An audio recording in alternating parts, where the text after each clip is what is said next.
Today, with a different hairstyle, with a different beard, looking different. Julius Aghahowa, how are you doing? Thank you very much for having me. It's a pleasure to be here. Thank you for being here today. Thank you so much. All right, Tony Bunny is beaming with smiles close to me here. Tony, how are you doing here? Frank, I'm great, and I'm really excited that I'm seated with one of Nigeria's great players. And like you did say, what I remember him most, I pray every time that he scores. And once he scores, I'm in love with his flips. Yes. Well, you can't do that again now. He can. He's still looking great. Frank, he looks like one of the players. Nothing has changed except for the bets. All right. Of course, George, I know is also here. George, welcome to the show. Thank God that we have Julius with us today. It's my pleasure, and it's really exciting to have our wonder in the studio. And you remember those days when he would do wow. All right, we're going to be very flexible. We'll not be taking flips. We'll be feeding questions from all of us on the show today. All right, let's start now with the Golden Eagles of Nigeria. Like I said, they are set to rule now under Coach Uduka Ogbade, the man that made history as the first captain to lift the under 16 World Cup. It was under 16 those days, Kodak in Kodak World Cup in China, which is now under 17. He's the coach of the team, and he's saying that Nigeria should have nothing to worry about. Let me start with Julius. We have a young team this time around. Or they went through an MRI, there was no issue. Which I think that gladdens my heart. How do you see this team under Uduka Ogbade? I think with him there handling the team, I think we should be rest assured that the boys are going to, represent well. They're going to represent a whole lot of Nigerian fans that are going to be rooting for them. So we all believe in the capabilities of Uduka Ogbade because he's a serious-minded person. So we are expecting a lot from him, and definitely, I think they will deliver. All right, I think they will deliver. That is what Nigeria is expecting. So, like I said before I went to Aghahowa just now, this is the first time everybody said that we are having a team that's actually the true age. Do you see this as a beginning for Nigeria? Because we always have issues of age here and there, but now everybody said that this team looks like the team that we are looking at for. Frank, absolutely. I think that for the very first time, the Nigerians are radiating a lot of hope, from, the under-17 team. And of course, the reason is not far-fetched. The reason is because a man who is tinkering the team also went through this process. Exactly. Like you said, the very first man, JVC Kodak under-16 World Cup out there in China. He did it, and of course, he has shown a lot of seriousness and, of course, a lot of maturity. He's just one player that does not believe in politics. He's just one player, Frank, that believes in merit. And that is why you see that in everything that he does, it comes out well. And honestly, I believe that with him, that Nigeria will qualify for the World Cup and, of course, go for even winning the AFCON. Yeah, talking about winning the AFCON, George, when we played this tournament in WAFU Group B, we came out tops. And this Sunday evening, 5 o'clock, we are taking on Zambia. Do you see this team as a team making Nigeria proud? No doubt. Tony said, Julius said it, that one thing going for Ogbade is the fact that he is a very serious-minded person. I have no doubt he has been there over time. He has always been in charge of this team. He has always delivered. I see him delivering again. I don't have any fears. And for the first time, we have a young players that are truly representatives of age. It may not be the first time anyway. If you remember when Alphonsus Dike took this team, we had very young players, but they didn't deliver. But at the end of the day, we had very young players. Yes, they didn't deliver. And he was crucified. He was crucified for using very young players. So if we have young players, in under 17, under 20, it is not the end.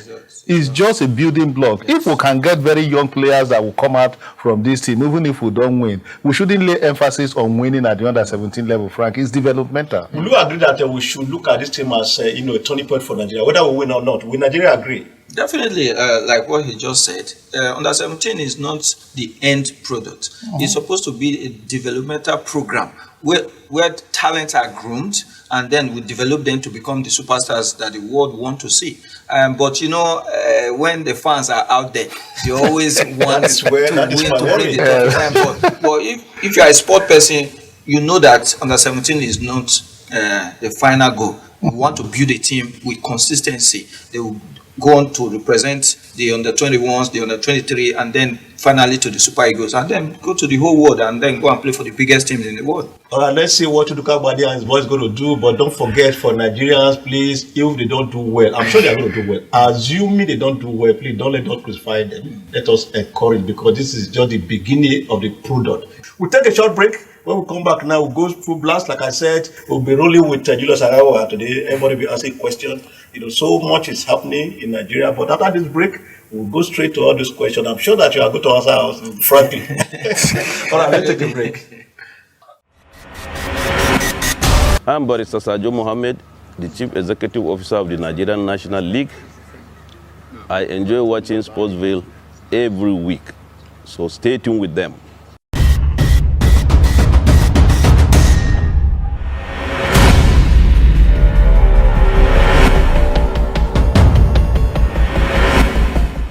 Welcome back. It's still Sportsville. Lovely weekends. I said that we're having a ball at the studio here. We have our friends, our special guest, Julius Aghahowa. Like I said, we will feed a question from all of us today. So many questions to ask. But let me start asking you, how do you see the present Super Eagles of Nigeria?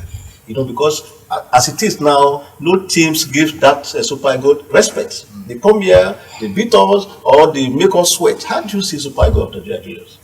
Well, I think there's a whole lot of things going on there that we need to make changes to.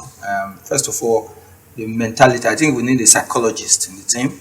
The mentality is a big issue, because they tend to use the same mentality they use playing abroad and bring it here when you are playing the African qualification or thereabout. Is because they want to use the same method. Back here in Africa, if you go and play in some countries, the mentality they will use, they are going to fight for the ball. They are going to fight for that win. But, when they come, they want to relax, because, over there, everything is easy. Facility, the training, they are easy with you, because they believe that in the long run, you are going to get it. But back in Africa, we want to get the result now. Use power. So you force it. And so if you have that kind of spirit, definitely you will muzzle the result out. And so, but if you relax, before you know, 90 minutes is gone, and then you don't get the result. So we need that change of mentality. Does it worry you that Super Eagles are having a wrong mentality? Does it worry you? Yeah, it's worry because if you look back in the day, the kind of players that Nigeria produced, when they go onto the pitch, you don't have to win all the game. You don't have to win all the time, right? But your fighting spirit will speak for you. When you go out there and fight, people will know that, okay, you tried everything that you could. You fought for it, but, today was not a good day for you, so you didn't get the result. But that working spirit, it shouldn't be taken away from the players. So you have to show that, okay, I merit this color. So, and you're wearing the green, white, green. Almost 250 million Nigerians are, sitting at home watching the game. So you must give them something to, to be happy about. That's the same spirit you use against Senegal. Remember, there's one goal you scored here against Senegal when everybody thought that all hope was lost. Yes. Nobody knew how you conjure it, and was that the same spirit? Yes, of course. It was actually 2 goals in that game. I was on the bench, and the team as at that time were full of studded players with big names, coming from different clubs all over the world. And then I was looked down because I was just a new player that just played the under-21, yes. And I went to Tunisia. I have not even settled in yet, and then they called me to come and play for the Super Eagles. These are the set of players that I watched 1996 Olympics. I watched them at home. I was not even in any club as at that time. And then 4 years later, I was not, in the same camp with them. It was a dream come true for me. So I was eager to go in there and contribute my own quota. So I was on the bench on that game. 85th minute, they introduced me. I was rude because we were 1 goal down. And I was thinking, is that how we're going to go out? And if we go out here, I didn't even have the chance to, to test the game. Exactly. So when they gave me the opportunity, I knew it was my time to do something. I didn't know I was going to score, but I want to do something. So that fighting spirit, that this game, I must provide something. I must do something. Either assist or scoring, whatever it is, I must do something. So you could see the drive when I went in there. And I think it was before the 90 minutes, I scored the goal. And the extra time, people thought it was, the end of the game. And the extra time when I scored, the second goal, everybody marched onto the pitch. Some people even got naked, and then they were jubilating. That was the beginning for Julius Aghahowa, Yes, beginning of stardom. I can see that everybody's searching. Yeah, still on this, you talked about 96, you watch, the Olympic team at home, playing. And we have just noticed that in the Super Eagles, we do not have much of home-based players. What are your thoughts on this? Well, we have been advocating for that in a long time now. It seems that a lot of people, they are not listening. We want to grow the league, the domestic league. We want to grow it. We want to bring revenue to the league. Right now the clubs are suffering, in terms of finance. So this is an opportunity for us to put it right. If, for example, we have 5 players or 4 players from domestic league, compulsory 5 players from the domestic league in the Super Eagles team. For example, 1 or 2 of them do well in a tournament. The people want to ask the question, where is this player from? Okay, he's playing for Imba, he's playing for Bender Insurance. They want to look into the league and see whether they can get more of those kind of players. So if they buy the player, they are bringing revenue to the team, and then the team can use that money to expand and get more players and build facility for the more players to be developed. And that's how our league is going to develop. And then, so I think those players, 4 or 5 of them, must be included in the home team, because their spirit, their fighting spirit is quite different from people who are coming from Europe. And so, if they are there, maybe they can also take a few points from the domestic players and say, this guy is fighting. Let me also fight for the game. Can the players play, and perform what the coach is teaching them? Definitely. If you are a player, a professional player, sometimes a coach will tell you something, but when you get to the pitch, you are seeing something different. Now it's time for you to improvise. You need to do something different, because now, okay, time is running out. We are almost 90 minutes, but I've been doing what you told me to do. I need to do something. We're not getting results. Okay, now if I get to the flank and I know a man is there marking me, and you tell me, okay, pass the ball back, but I see that I have the ability to go one-on-one with him, and I do it. Maybe the first time I lose the ball, second time I lose the ball, maybe the third time I get it, I square the ball pass, and then we get an assist and we get a goal. Will you still blame me when the game ends? Because I did what I want to do, because I saw an opening. And so players have the ability to do that. They can do that. Some people have that natural ability. So they should also be encouraged. In terms of mentality, I want to go back to what you just said. In terms of mentality, Pesaro is not in Nigeria. I'm not sure he has any African mentality in his blood. Do you see such a man taking Super Eagles to the height that people like you will be very proud of? You suffer for this team, you play for this country, and I'm sure you will not be happy if the way we are going down now. Do you think a Pesaro, will take us to the promised land, can take us to where you want to be, where you want? Well, that's going to be very difficult. I will be frank on that. I will tell you my mind. It's my personal view anyway. Yes. But I think he doesn't have what we want. He might be a good coach anywhere in the world, abroad, any other country. But what we want here, we want a coach that will come here and develop the game from the grassroots. Just like Westerhoff did. He came here, developed these players, picked them from different clubs. A coach that is coming to coach any African team must be able to go around the country, maybe watch some few games, or if you cannot go around, have your agent on those games and then give you feedback from those teams, and then you'll be able to invite players and groom them and train them so that we can have a very strong team. Okay, Julius, what do you think? Insurance, they are doing very well in the domestic league. Quite frankly, what do you think are the challenges facing Nigerian professional football? All right, before you answer that question, let's just take a short break. When we come back, we are going to talk about that.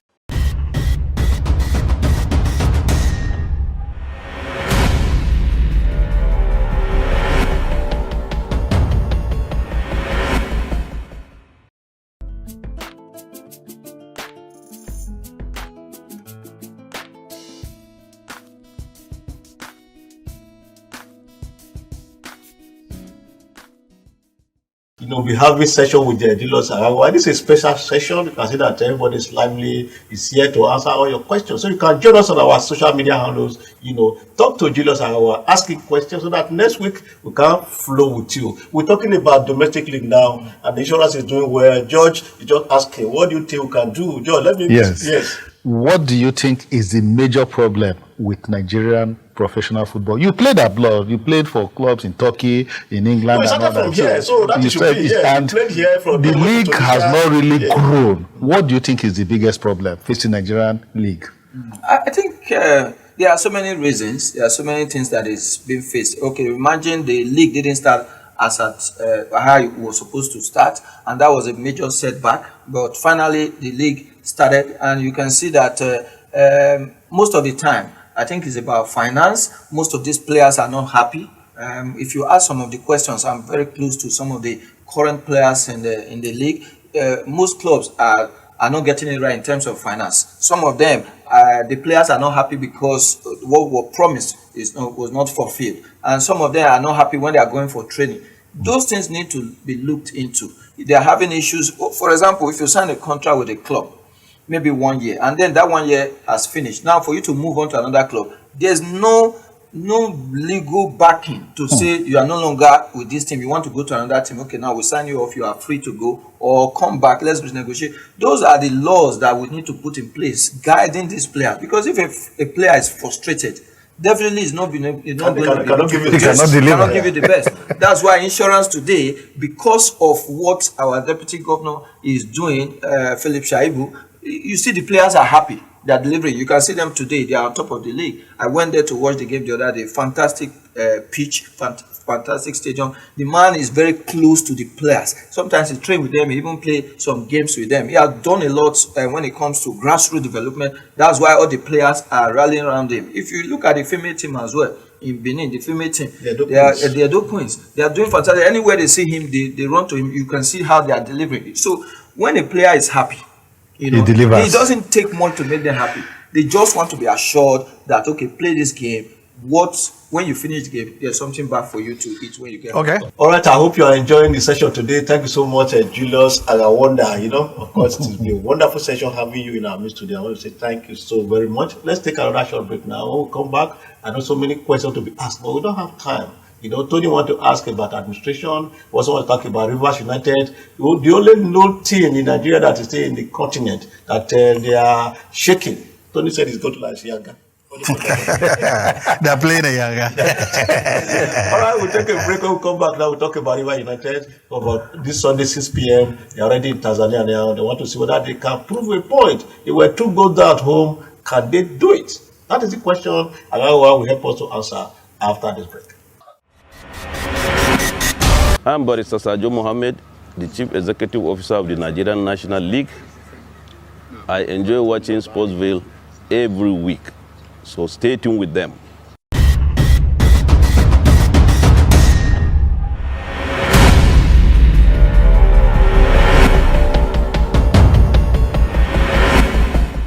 It's still Sportsville. Of course, we are the home stretch now. I will still have our special guest in our midst, Julius Aghahowa. And before we took a break, we said we are going to talk about Rivers United. And Tony was asking about the administration of Nigerian football. Tony, is that what you wanted to ask? Yes, Frank, I was just worried.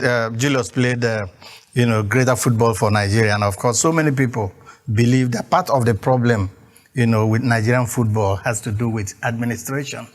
As in, how do you react to this, knowing that you also played in very big clubs, and then comparing their administration with what we have in Nigeria?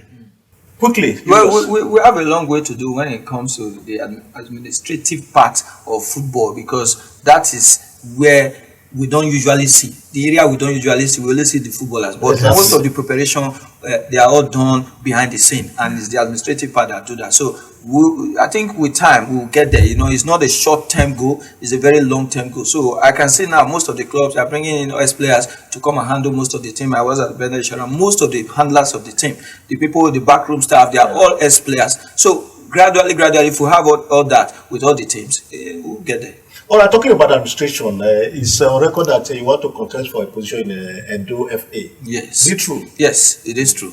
That's the reason why I have a lot of my colleagues who have come back, retired, and then they want to be part of football. Some of them are doing coaching work. It's not everybody that will be a coach. Yes. So some people are cut out for administrative part. They want to see what are the reasons why this thing is happening. Why is this player not happy? Why is he not playing well? This pitch is supposed to be better than this. Why do we go to a different venue? So someone will need to look into that, because that is where success will start from. When you go abroad, you see the facility, you don't have to worry about that. You go to the dressing room, you don't have to worry about that. somebody made that thing to be possible. So I want to come in through the administrative part to see what I can contribute after playing the game. I wish you all the best, Julius. Thank you so much. Because you have done this country very proud. I'm sure that you are going to do more when you become, at the driver's seat. You're going to be a driver now. Yes, yes. Thank All you. right, before we round up, you are United this evening, this Sunday evening, 5 p.m. 6 p.m., Tony. 6 p.m. Yes. Frank, ordinary. Is it impossible or it's possible? It's not. There is nothing that is impossible in football. Remember that Rivers United, outside the Confederations Cup quarterfinals, beat this same Yanga team of Tanzania, home and away. Before they were beaten 2-0 back here in Nigeria. It's really going to be a very Herculean task, but then it is not impossible. They can cross the river. All right, let's quickly take our final break now. When we come back now, look at the fixture for this week. Loaded fixtures. Each around the unbeaten team so far is already in Gombe now, to be hosted by Gombe United. While Remo Stars will also be hosting Aqua United. After this break.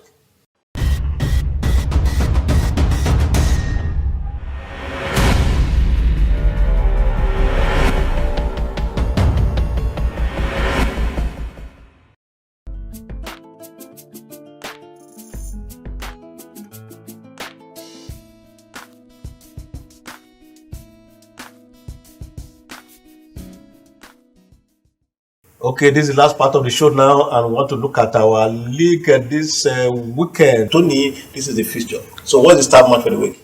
Frank, I think the start match remains Gombe versus Insurance, because in the league, Insurance has made history that they have not in any way conceded defeat. I think it's something that gladdens the heart of Edo people, and indeed, so many soccer fans in Nigeria. But then I'm getting worried because their goals, how they started, they have been experiencing goal drought. It's always a draw, and then I hope they don't draw into a defeat. Yes, I hope they don't, Julius. Well, it's always very important not to concede, not to lose. So whatever any other result you get, you should be happy with that. They are unbeaten in the league so far, and they are still looking for opportunities to score more goals, to create more chances. And then if you don't get that, then you should cover your back and see where you can progress. Yeah, George, quickly, time no more again. You talked about Abia Warriors. Yes, I'm surprised because they lost 3-0 to Niger Tornadoes. But I think their coach, Erasmus Ono, is still very confident that they will get to the Super Six. And I think his confidence comes from the fact. Everybody here is confident to go. Yeah, they said, they have two straight home. After the one against Takada today, Takada is down and out. They are one of the relegation bound teams. Yeah. So if they pick that one and pick their next game against Doma, then you see them on the rise. Wow, that is the show today. I want to say thanks so much. No more time again because we have so many questions to ask Julius Aghahowa. I know that he has so much to tell us, but there's no time. But all the same, we are grateful that he's here today. And I'm sure that you fans out there, must have enjoyed this program. That is why we want you to get back to us through our social media handle. We're on Facebook, Instagram, YouTube, everywhere. Get back to us and ask Julius Aghahowa any question so that next week we can be with you. Thank you so much for being here today. Thank you so much. I really appreciate you. It's a pleasure to be here. Again, I wish you all the best. Now that you are going to be a conductor to the driver. All right, Tony, thanks so much for being here today. I hope you enjoy yourself thoroughly with Julius Aghahowa. Thank you so much, Frank. And Georgina, I hope Aghahowa has made our day. Yes, it's been wonderful having him in the studio. Thank you so much. And I wonder. Thank you, sir, for having me. I didn't ask whether you can jump again. Tony said you can jump. Yeah, definitely. Definitely I can, but I cannot be able to do 7 flips like in the World Cup. Yes. Maybe I will do 1 or 2. Especially in the other room. Yes.